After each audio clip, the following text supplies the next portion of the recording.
Hello, dieters. My name is Jenny. I am doing HCG again, and today I'm on day 9. So let's talk about it. I got on the scale today and it said that I lost exactly 1 pound. Ah. So as I predicted yesterday in my video, I felt like based on the choices that I made in eating, which were sugar-free and carb-free, but were sugar-free and carb-free with the exception of about 4 to 5 kidney beans or black beans or pinto beans. Anyway, so there were a couple carbs, but probably less carbs than what most people have on diets. Well, definitely on diets, but on this diet, I'm trying to think.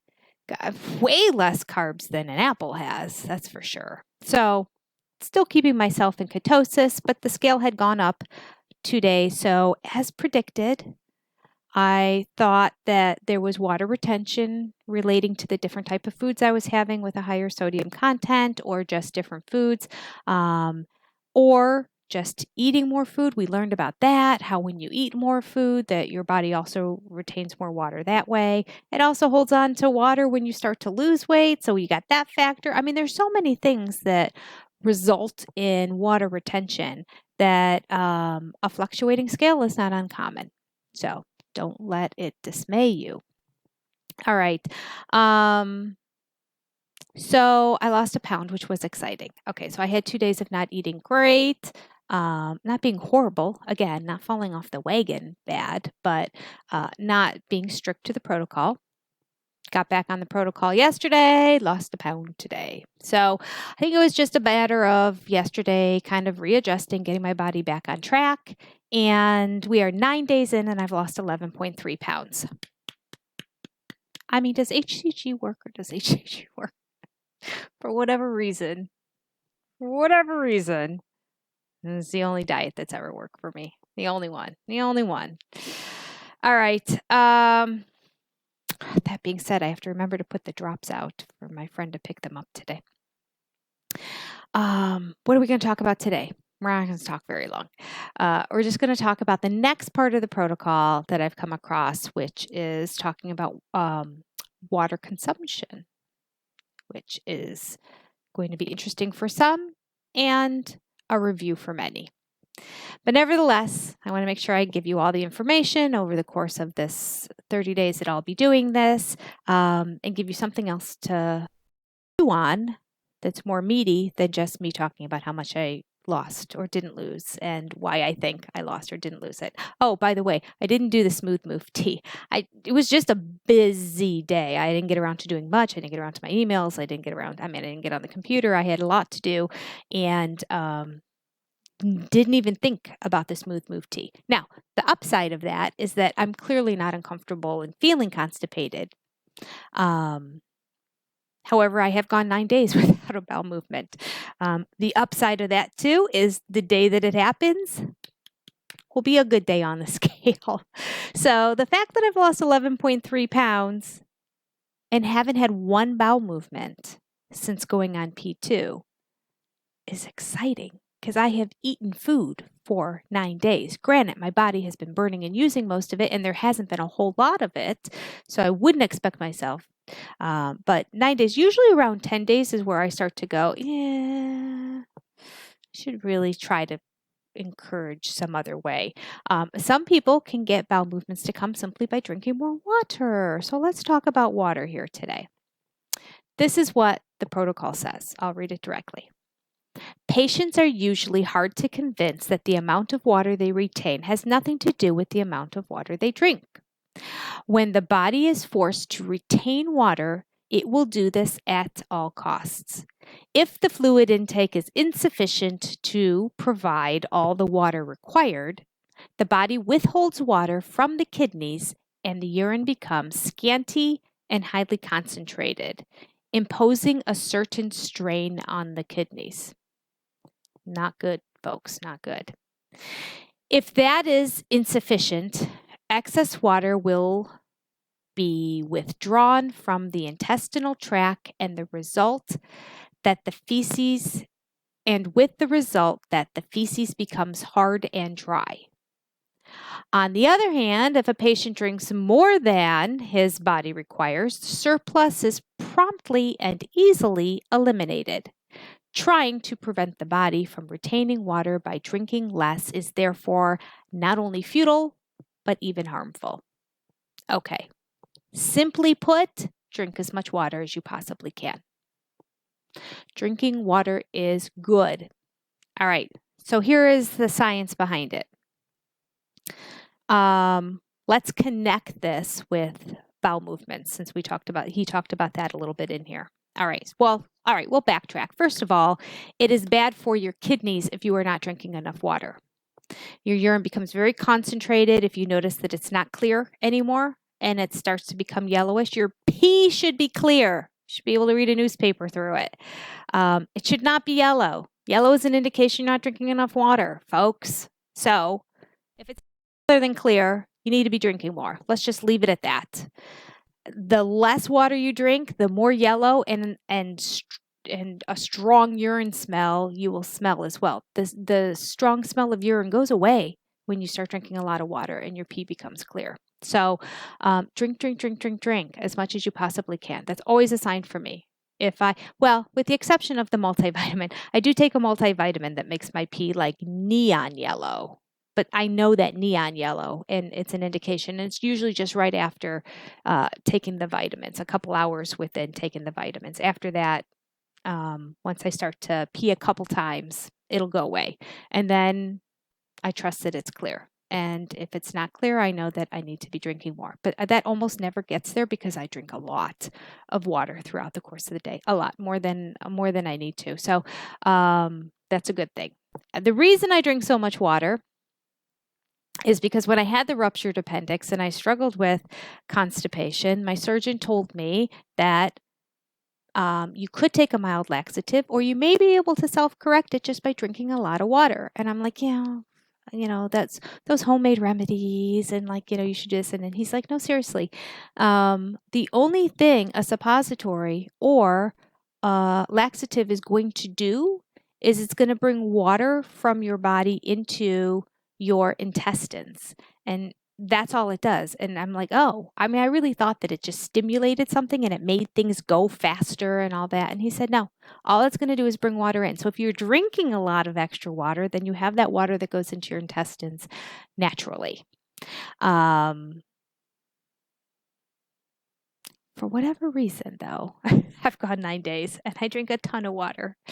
So this happens every time I'm on HCG. Okay, I've only done HCG a couple of times, but it's happened a couple of times at HCG that I find myself doing either smooth tea or breaking down. If I do get to the point that I feel uncomfortable, and I'll take a mild laxative just to let things kind of come out. So there you go. Now, by drinking, it mentions that if you drink extra water, it's going to go to your intestines. If you don't have enough water in your body's going to take it out of your intestines and use it for the functioning of the organs and everything that you need in your body. So once water is taken out of your intestines, the result is a hard, dry stool, which is very uncomfortable if you've ever experienced one in your life. I have. No bueno. You do not want to go there. Nasty, uncomfortable, painful, the worst. All right. So that's everything about water. Did I convince you? Have I scared you enough to drink water? Drink water. Drink water, drink water, drink water, drink water. So I drink this every day, probably about, at least 8 of these throughout the course of a day, I would say, between 8 to 10. I do add a 0-calorie sweetener to it as well when I drink it, just because if I had this being just water with no flavor in it whatsoever, I'd probably drink maybe 3 of them a day.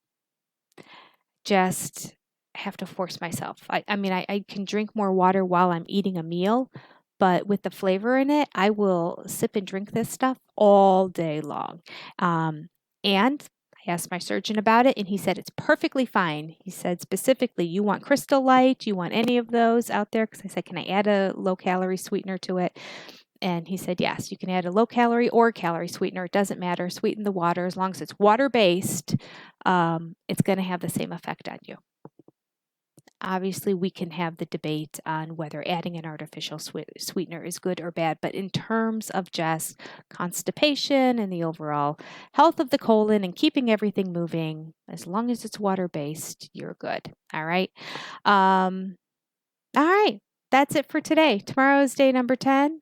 I can't remember what the next topic was in his protocol, but we'll go to that next. And tomorrow will be a sure indication if indeed I'm still losing weight or if this was a fluke of a 1 pound loss. I personally think that after my 2 days of a little bit of gain, that this 1 pound weight loss was just the readjustment and I'm back on track. But we're going to see, aren't we? Going into the weekend, weekends are so hard. Oh, weekends are so hard, aren't they? I do okay on Fridays usually, but Saturdays and Sundays with everybody around. Do you struggle with that too? I mean, do you find it hard to stay on this diet on a weekend? My routines during the week just make it so much easier. All right, that being said, I've been having like all these meals with friends and they've been during the weeks. So basically during the week, I would say during the day and my evenings in general, I'm occupied and busy and doing and have things to accomplish Monday through Friday. I still have lots to do on Saturday and Sunday, but the schedule becomes so skewed and with people in the house and cooking food and making popcorn and cooking up some delicious smelling chili and everything. The temptations are overwhelming and they're all day long. I still want to say that I feel good about myself in general, that when I opened the pantry yesterday, I saw so many things that I love to eat, so many. I mean, the French bread loaf that we get from Walmart, which are fresh, and you can just tear off hunks and you just smell it. It smells like it comes right out of the oven.